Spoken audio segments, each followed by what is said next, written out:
Good evening and welcome to the TUSK Practice Sales webinar. My name is Josh Swearingen. I am your host for this evening, and I'm incredibly excited to be with a friend of mine, Bree Black from JobSnob. We've had a lot of opportunities to work together over the last probably year or so, and I think we have a topic this evening that will be very interesting for those of you that are either contemplating going through a sale process or kind of just kicking tires, trying to learn a little bit about what's going on out there, or possibly contemplating looking at hiring talent and maintaining talent throughout a transition.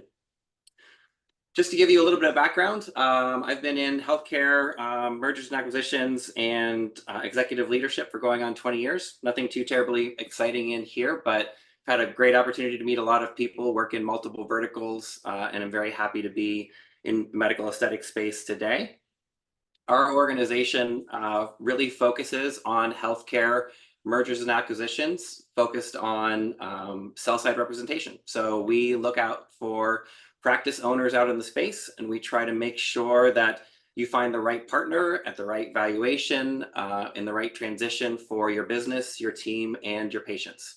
We have a group of about 14 people on our team. We've closed well over $1 billion in healthcare mergers and acquisitions. And if you haven't noticed, you probably see us in a lot of your favorite trade journals, writing articles and speaking on stage. So always thrilled to have conversations like we are this evening.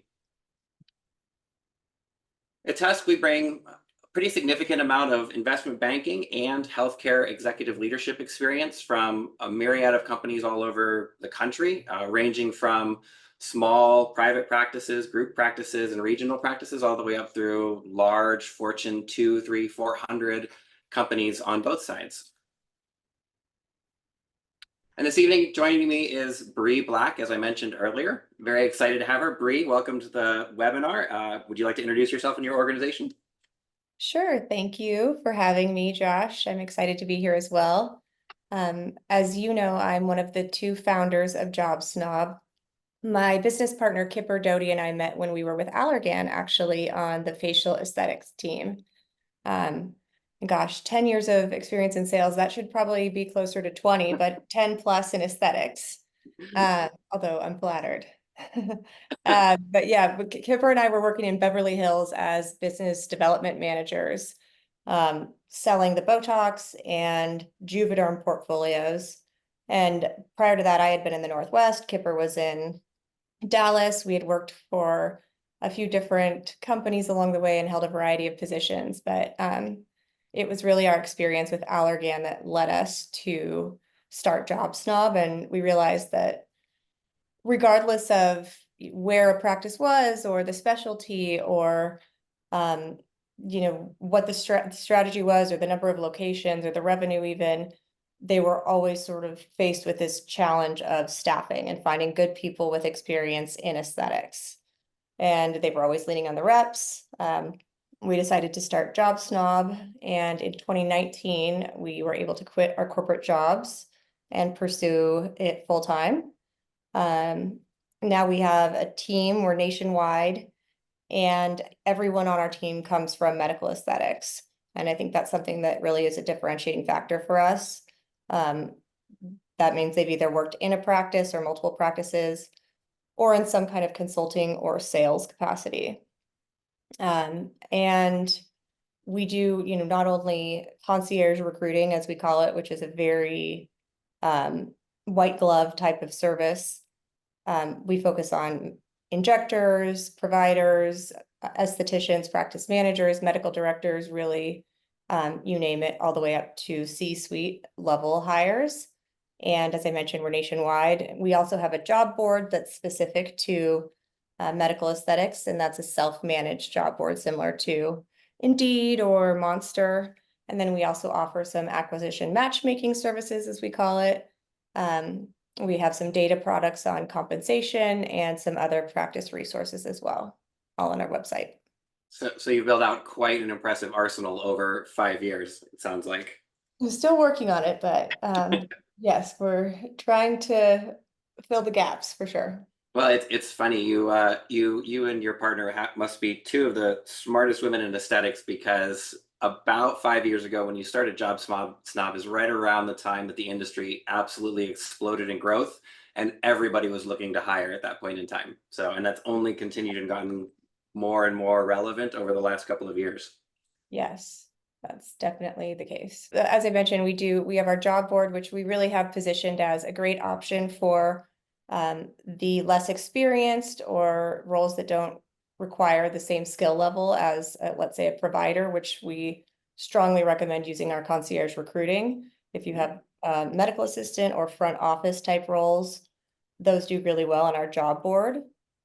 And as I mentioned, it's self-managed, so similar to Indeed, you would, post the position and then the applicants are directly applying to the hiring manager or whomever posted it. Now, are you guys working a lot with kind of individual clinicians that are out there? Are you contracting with a lot of larger groups that are looking at hiring? Which side of, or do you kind of vacillate in between the two? Both. Over half of our business comes from multi-center Okay. groups. But we do at any given time have, probably a dozen or so single practice look or single location practices.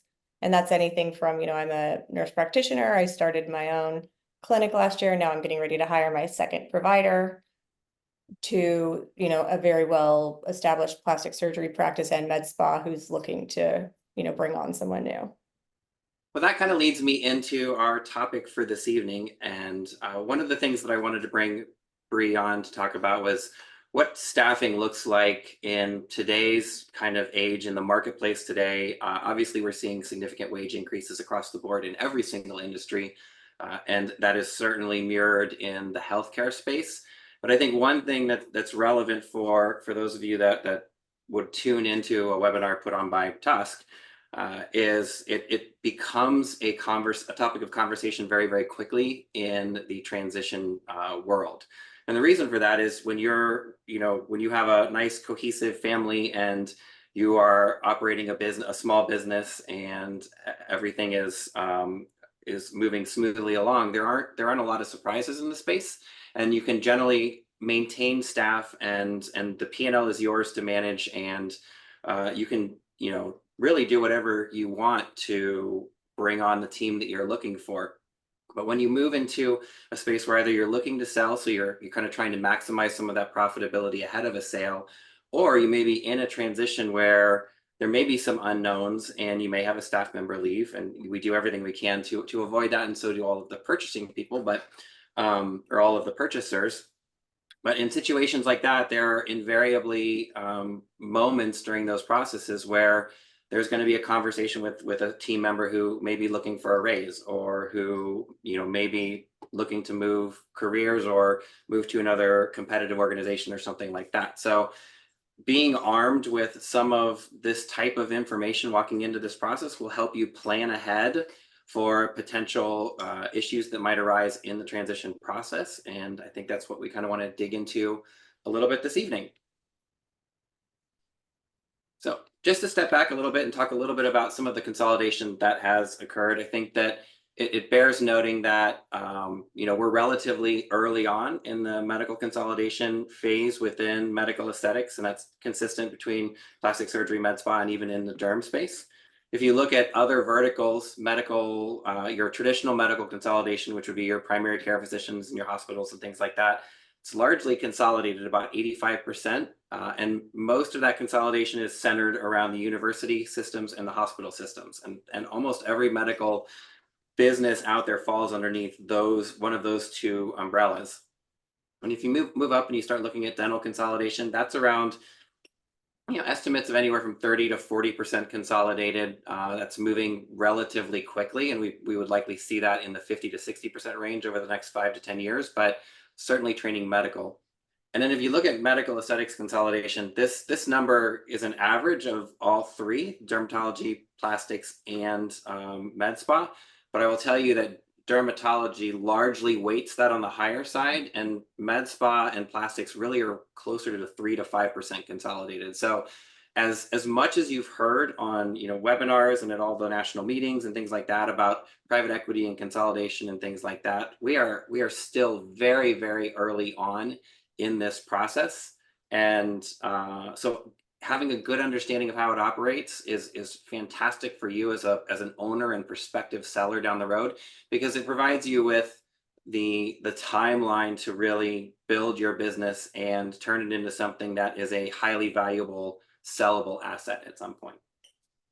So the good news is that as we dig into a lot of the buyers out there, you've got a lot of really good solid private equity groups that are represented already in the medical spa, plastics and derm space, or medical aesthetic space.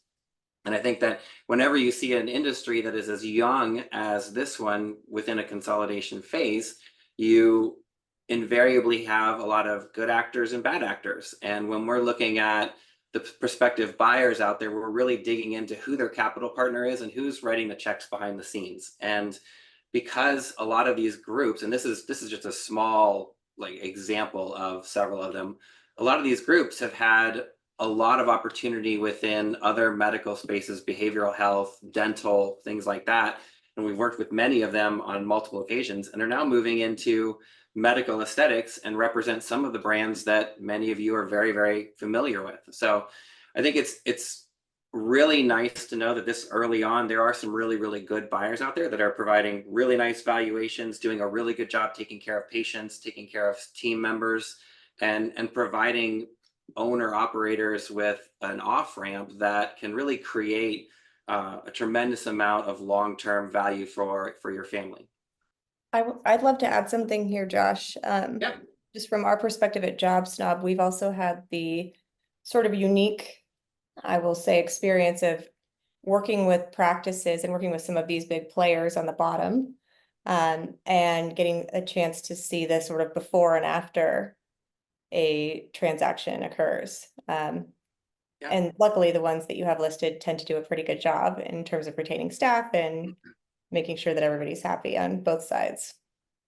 It's funny when we're going through a transaction, you can always get a feel for how successful it's going to be post close based on how the buyers treat the team members through the Mhm. process and how cognizant they are of the benefit stack and the pay structures and all the various things that are going to be critical for those team members, because the team is it's the lifeblood of the practice. And I think that, as you mentioned, I think the ones along the bottom here do a very, very good job of that. And most of them do. Most of them have realized, especially in the healthcare space, that it's very much a people business.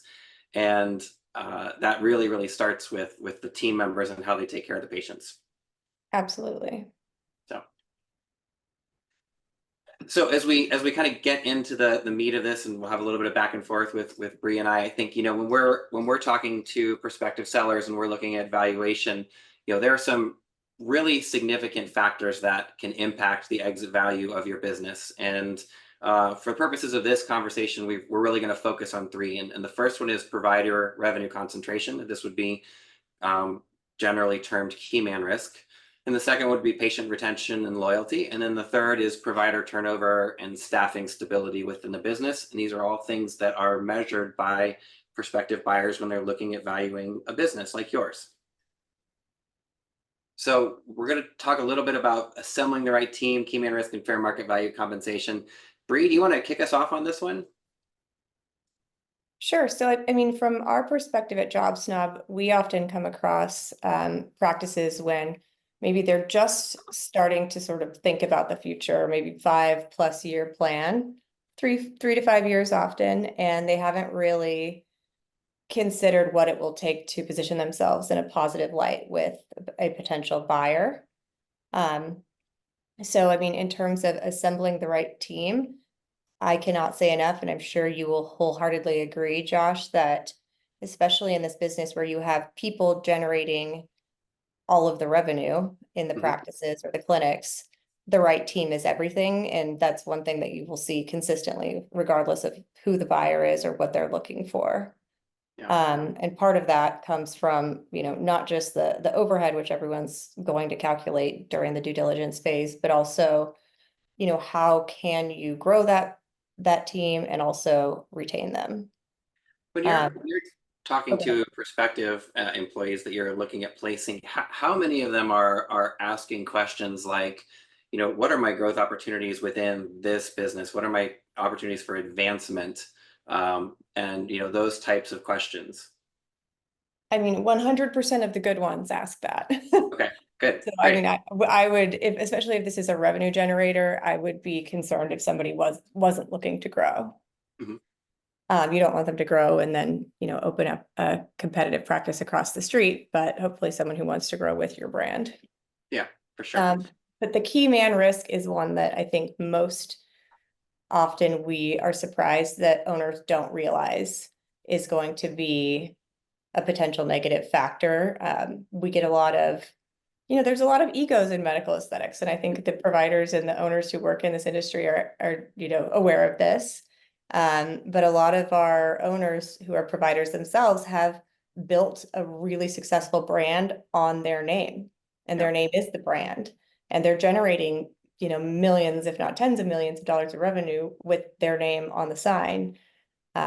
But unfortunately, if that's not spread amongst the team, then that's the definition of key man risk. So, Do you, um, do you what have starts out as a positive can become, a shortcoming very quickly. Yeah, I couldn't echo that more. I think that we regularly talk to prospective sellers, and one of their comments, I mean, they're very proud of the businesses they built, as they should be, and they're very proud of how efficient they are and how well they do procedures, and many of them will say, I do all of these procedures, and I do them because I do them better than anybody in my area. Nobody can do what I can do, which is great. But I think from a buyer's perspective, one of the things that you have to sit back and look at is, all right, what if the worst case scenario happens, and this provider gets injured over the weekend or can't come into work or something like that? How do I replace that? And I think by having a conversation, and hopefully you're doing this, Bree, but by having a conversation relatively early on in the formation of an organization, or at least pivoting to this at some point, that hey, the more we can spread this around, the healthier the business is, the more we can weather any prospective storms if an employee does actually decide to leave or move on or something like that, the healthier the business is long term, which is really what all of the buyers are certainly looking for, and ultimately the owner operators presently are looking for. Absolutely. And I mean, as a business owner, and I'm sure you can appreciate this, sometimes it's hard to let go of that control when you're Mhm. a perfectionist or you're a high performer and you want to maintain a certain level of quality that your patients have come to expect. And that's all very normal. But I will also say that when you're looking to bring on new talent, having this high concentration of one person who does almost all of the procedures or all of the, the high revenue procedures, can be really deflating for that new team member. So having a good system in place to transition patients and build confidence in your new team member or members is crucial as well.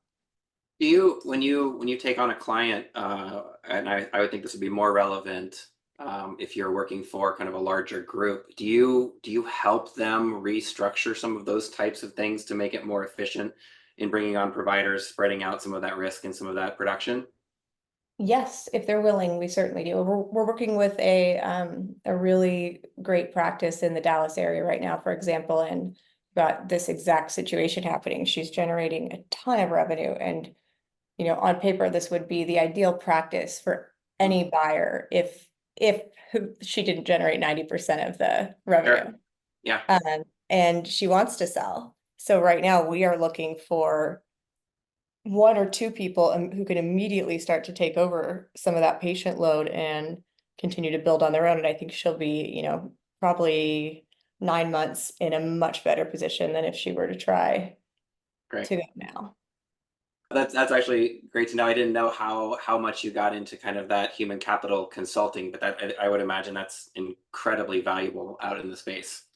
Absolutely. And I mean, it's in our best interest to hire people for our clients who they will retain as well. So some of this just comes into what are the building blocks of a sound practice and a good business that will continue to sustain a high level of growth over time, whether or not you want to sell one day. Sure. I think we're going to get into fair market value Yep. compensation a little bit later.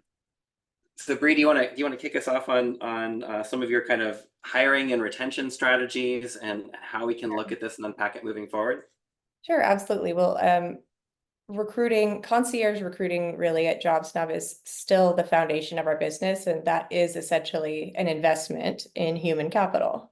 So we sort of summarize what does that look like into three primary groups, if you will, and where should you invest in human capital, or how rather. Onboarding is key. We see far too often the expectation that because someone has done the job before, they should just be able to, they should be plug and play, so to speak.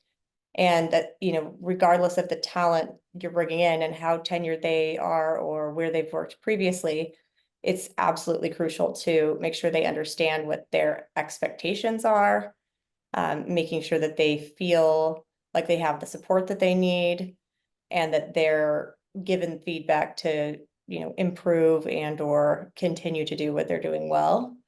And it's, kind of surprising how much that's lacking even in very well-oiled machines. Yeah, so you would that was actually going to be my question was how often do you actually run into businesses that have kind of an onboarding operating procedure and have the roles and expectations properly set up? I think having them and actually using them are two different things. We Mhm. run into a lot of clients who have, a beautiful SOP, and they've, you know, in theory got all of these great onboarding guidelines, but in reality, they're turning people over, especially like in administrative roles, Yeah, every 6 months or 9 months. And when we sort of get the background information, we'll often find out that this is, I'd say probably half the time, this is the biggest missing piece. got it, And a lot of times it's just a miscommunication. This person wasn't doing something because they didn't know they were supposed to do it, or no one taught them how to do it, got it. which is a very fixable, almost sort of frustrating reason to lose someone from my perspective. Sure, I think it's also, and this a lot of this kind of comes from the top down. You've got a lot of people within the medical aesthetic space that were either previously clinical in nature or may not have ever had a lot of management or leadership experience that get elevated into those roles without a lot of proper training um, or mentoring for those roles. So I think that, and this is consistent in every healthcare vertical that we've operated in and that we've looked at. You have a lot of mid-level managers who have all of the best intentions. They just haven't been given the tools to really be the best version of the role that they've taken on. So I think that from the top down, understanding this and applying it and then delegating it to someone else to manage is critically important. So I think this is just really looking at why employees leave, or like the frequency Hmm. that they leave. So it's kind of mind-boggling when you consider that anything under 40% is considered low for Jeez, turnover.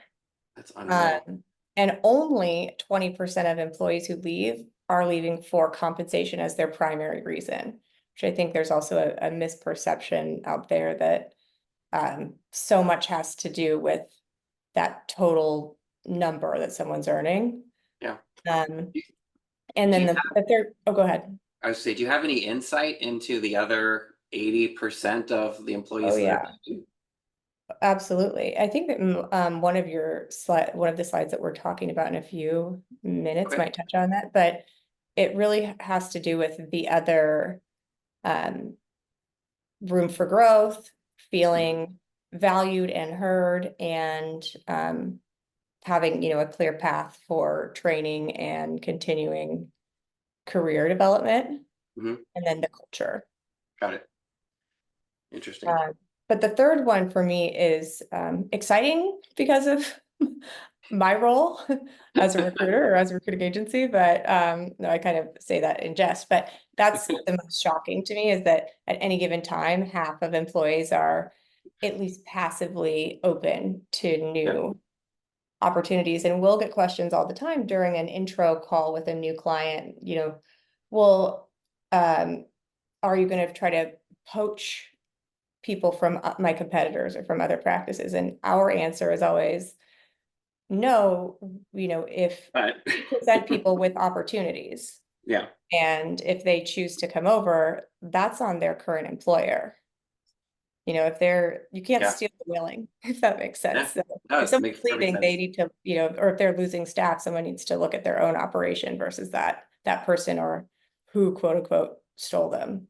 Yeah. No, we have a plastic surgeon in town that I know reasonably well, and he's constantly complaining that he is losing staff. He has incredibly high staff turnover, and I'm sure that you've run into this before. But he also has a very close family member who's operating as the office manager, who isn't as liked as she probably needs to be, and that's one of the reasons for the turnover. And it has nothing to do with any of the compensation side of things or anything else. It is he's unwilling to make a change in his management infrastructure to save himself the headache of the overhead. So it's interesting That's a tough one. anecdote. And Yeah. far too frequent, especially in plastics. Yeah, all the time. Okay. It's really funny. I was just thinking about this, and it hadn't even struck me until now. But when we look at turnover, those are the types of things that can really either kill deals or slow the deal process down on the Mhm. transition side or transaction side. And it doesn't bother you at all. You're looking forward to those opportunities to Yeah, find well, somebody not else. necessarily though. I mean, because if there's a lot of turnover, this is a very intimate industry. Yeah, So it's a lot harder to fill a position with a practice that doesn't have the best reputation for retaining people. sure. And No, also our chances of having to backfill that person are higher. So, sometimes we will, kindly let potential clients know that maybe we're not the right fit for them based on their structure and their track record. yeah, Although good we will reputation. provide yeah, we're happy to provide candid feedback as well. And sometimes people are gracious enough to listen. Oh, that's great. So this is what, I mean, it's sort of the reverse of what you were asking earlier. Mhm. Why do people leave? On the right, or I mean, sorry, on the left, this sort of summarizes all of the reasons why people might be open to a new opportunity. Of course, compensation is there, but as we know, it's not always the number one reason. It's usually some part of it, but not the primary reason for leaving. Sure. But work-life balance, I think post-COVID, we saw a major shift in providers wanting either more flexibility or not just providers, really everybody wanting some sort of balance between being in clinic or on site versus at home, or at very least like with hours and scheduling.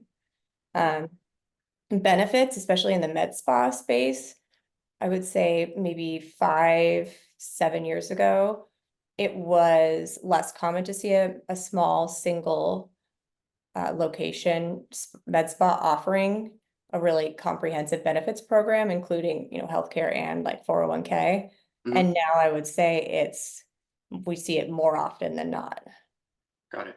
Even the brand new practices know if they're not offering it, it's something they're aspiring to do in a short period of time just to attract and retain good talent. Yeah. Now, is that a reaction to some of the larger groups coming online and beginning to offer those as a competitive advantage? I think so. And Yeah. I think that it's just something that more and more people want. Hmm. And it's we talked about this a little bit. It's such a competitive space that you do whatever you have to do to secure your Yeah. revenue generators in particular. Yeah. Yeah. Understand completely. Um, and then, culture, of course, is this a place where I feel accepted and valued and that's reflective of my own personal values? And then also, is there room for me to grow here? When you're talking to candidates, is there any kind of a predisposition towards group practices or working in a multi-site environment or anything like that? I would say that we actually, on the flip side, get some sort of heavy hitters, if you will, who are anxious about that. Maybe they've heard Huh? from someone else, or they've heard of that brand before, or they, came from a traditional healthcare background where they saw Yeah. a small private practice get rolled up into a bigger institutional setting, and they saw the aftermath of that maybe wasn't as pleasant, or they've heard something through the grapevine that this big group only cares about profits more than patients. And as you mentioned, so many of them do have a true clinical background where they got into this to treat patients and care for patients, not to, Yeah. look for profit or revenue first. And so I think it's really just a matter of, does that brand do a good job mirroring the values of the staff versus, looking at spreadsheets and giving people metrics all day versus, what they really care about. Yeah, it's really funny. I had this conversation with a couple of people at the aesthetic show about a month ago, and you hear all this noise about private equity moving into the space, and their bean counters and this and that and the other, and Well, they are. I mean, that's true. I mean, yeah, like there's no, you're right. There's no No argument offense. against that. Noted. But you hear those conversations, and I think that there's some level of excitement for the opportunities that provides. But I think going back to one of the earlier slides, like the reality is that there are. I think on our buyer list we probably have 200 to 300 different listed private equity groups and group practices that are all looking to acquire. And I think understanding who is, anytime you work with a development person, they're always going to be nice because that's what they're hired to be. They're hired to be really nice, good, amicable people that are easy to talk to. I think understanding who's behind the organization is critically Yeah. important. And if you can mirror, or if you can compare and contrast that with other industries where that organization has been active, I think you can get a really, really good feel for what that cultural fit is going to look like. And the better organizations that are out there do a really, really good job clearly defining what their culture is and the types of organizations they're looking to partner with. And I would add on to that, Josh, not Yeah. just defining it, but actually embodying it.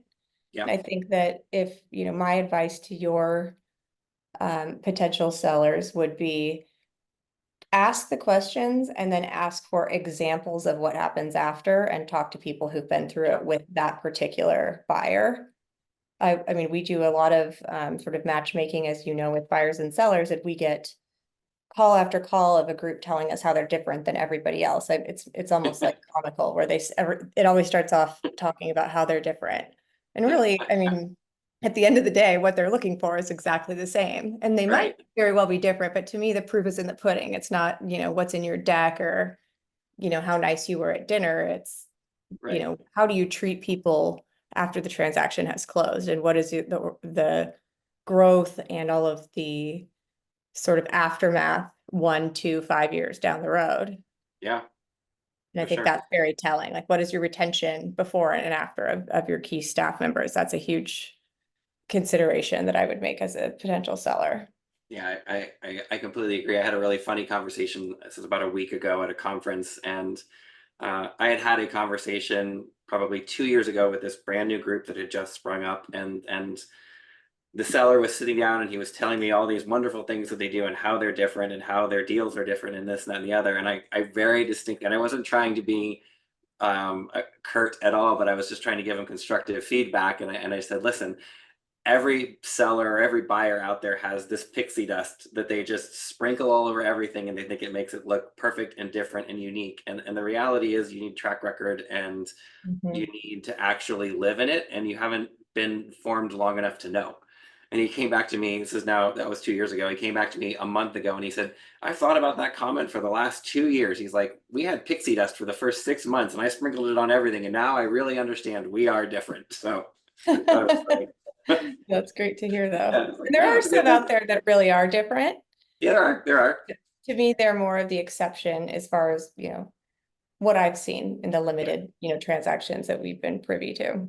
Yep, no, I completely agree. I think there are some really, really good, well-run, well-managed organizations that are doing it right and will have a very long-term impact on this industry.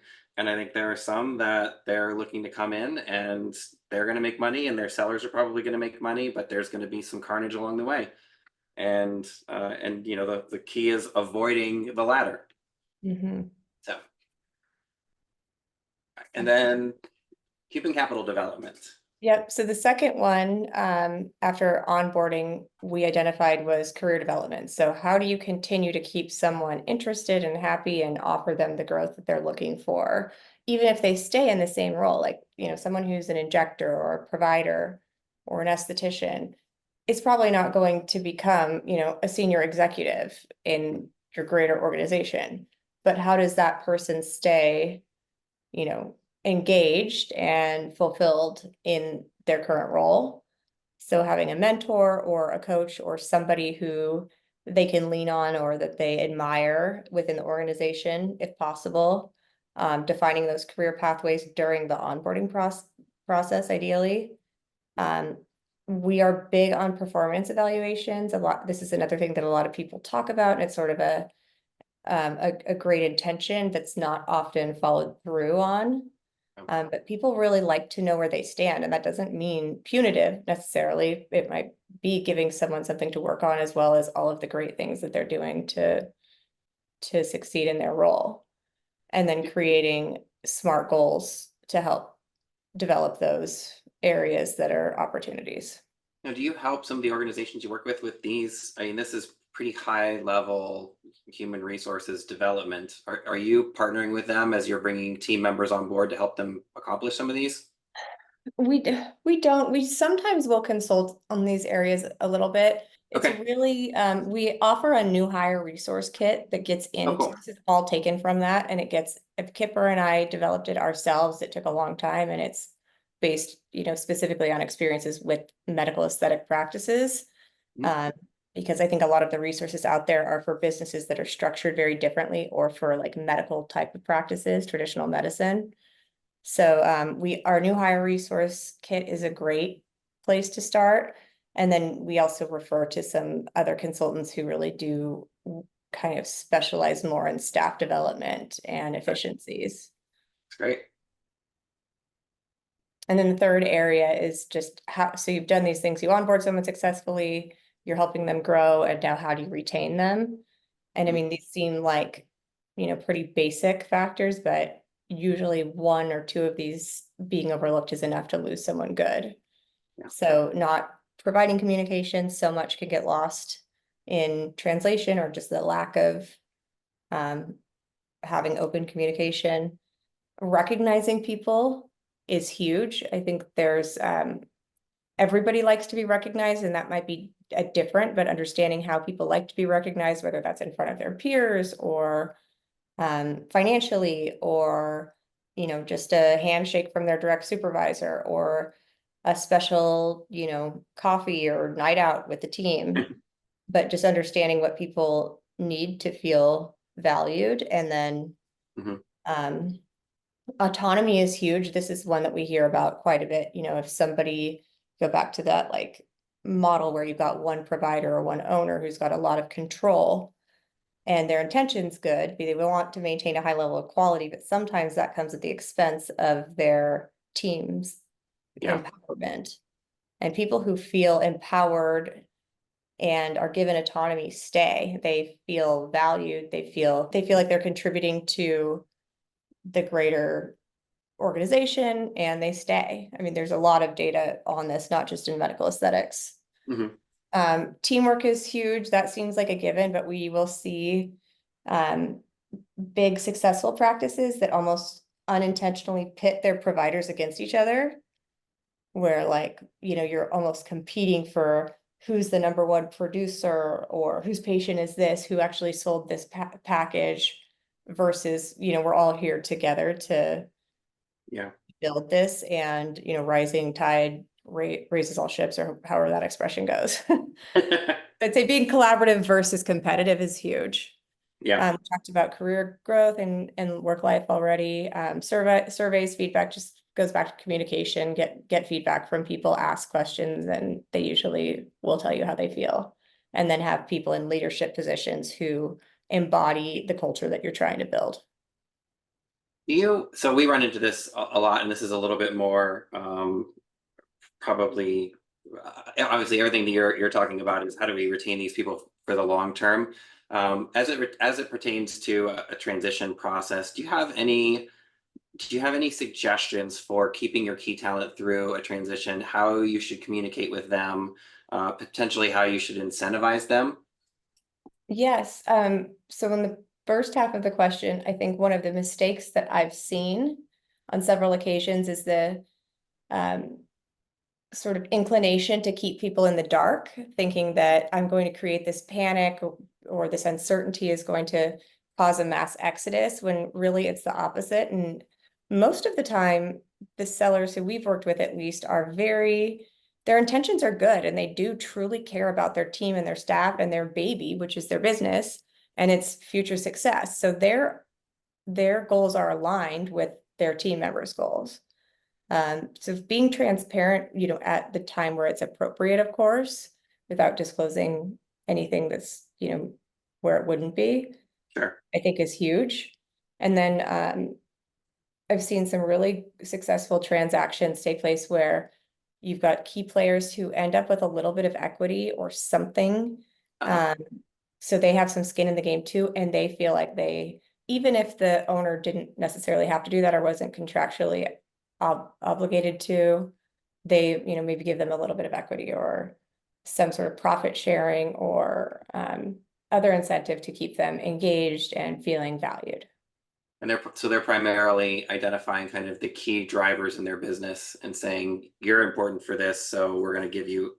Now, do you generally recommend, and this will get into one of our next slides here, but do you generally recommend setting up a profit share with your key or equity share with the key employees ahead of something like this? I mean, as a basically an initial comp package? I would. Okay.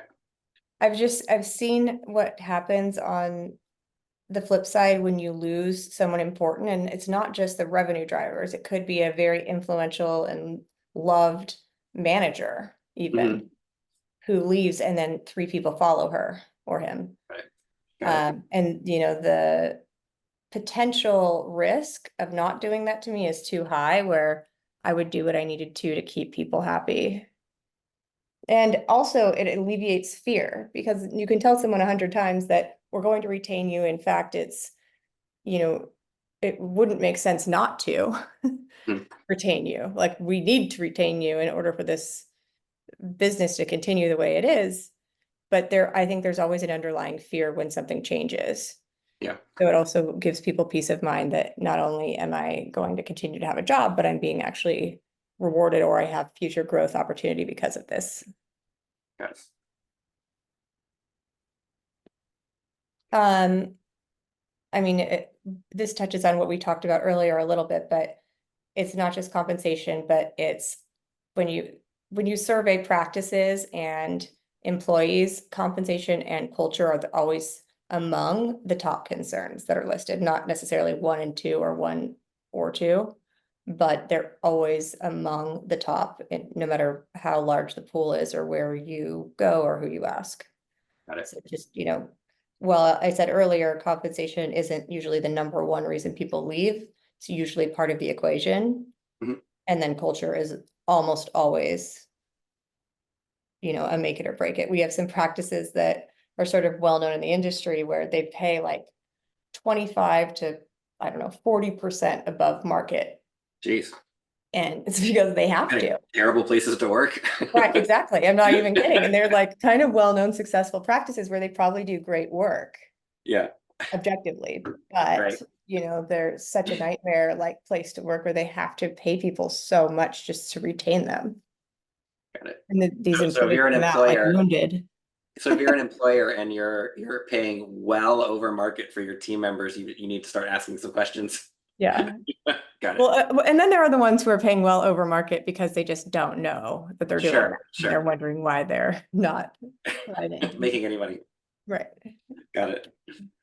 Well, I wanted to touch a little bit, and I know that this is really in your wheelhouse, and you have a fantastic tool that is available for purchase. But I wanted to talk a little bit about some of the common compensation models that you've seen that have been really, really successful, and maybe if you could, I mean, I think we'll probably look at this primarily from the provider standpoint, either a nurse practitioner, PA, whatever you want to call it, or an injector.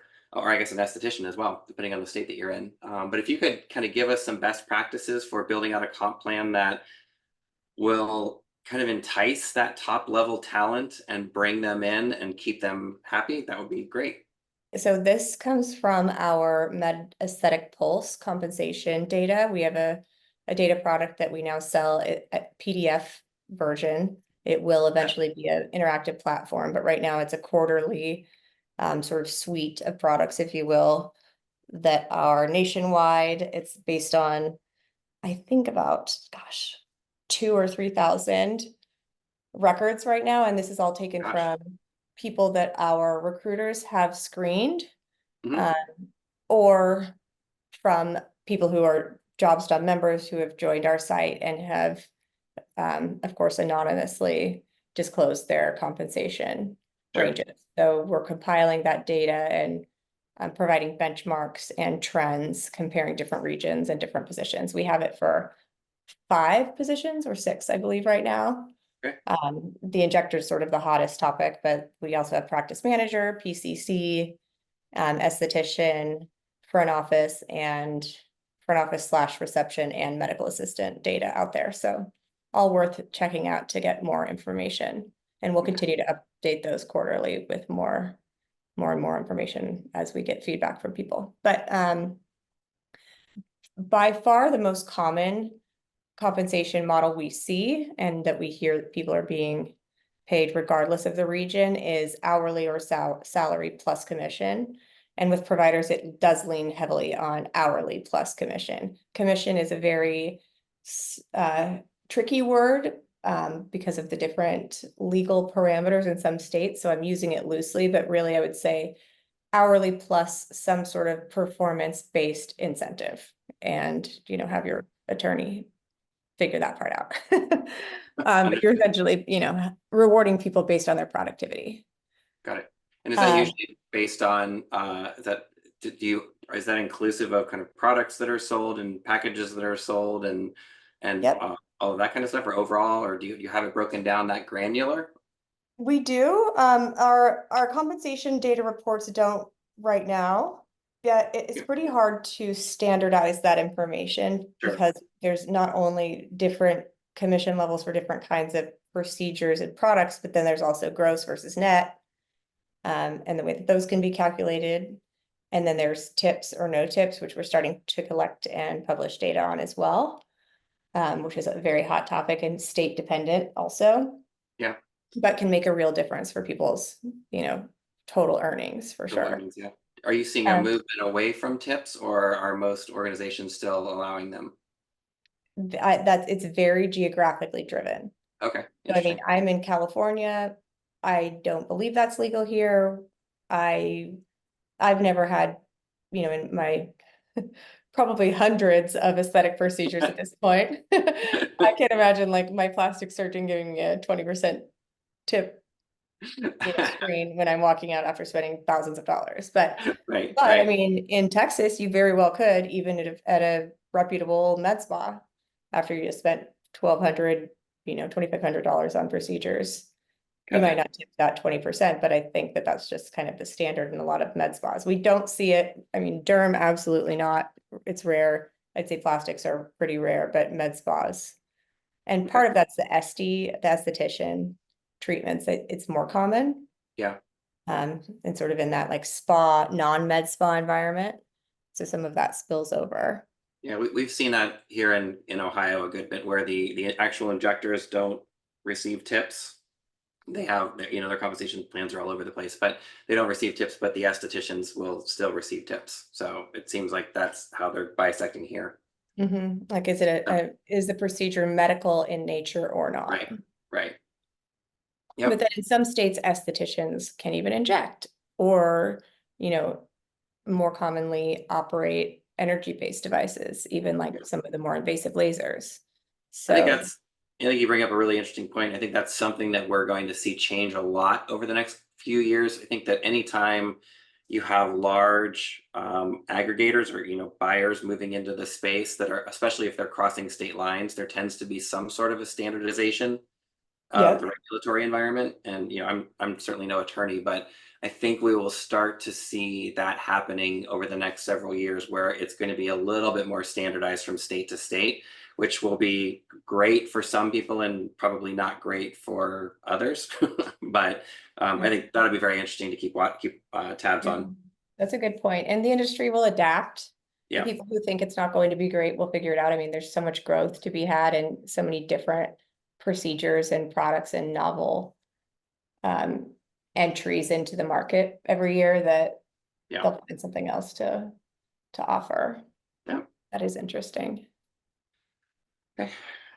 And this is the guide that you were referring to. Yep.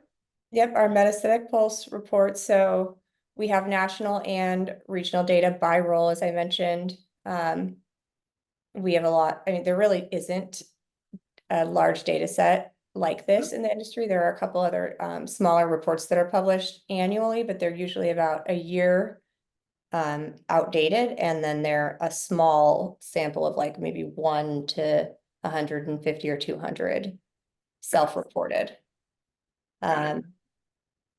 So we're proud of this. We worked on it. Kipper and I personally have scrubbed every single record in there to ensure its accuracy. So it took us a very long time to bring it to the market, and we're just trying to continue to grow it and make sure that what we're offering is what people are looking for. Awesome. Well, thank you so much. I just noticed as I'm flipping through these that I don't actually have your contact information. You want to give everybody your website address? Yes, so we are jobsnob.net, or actually I think you can do jobsnob.com and it redirects there now. Okay, great. Or email info@jobsnob.net. Perfect. But there's Awesome. plenty of contact forms, and our website's pretty straightforward, so it's easy to get in touch with us, but please Awesome. reach out.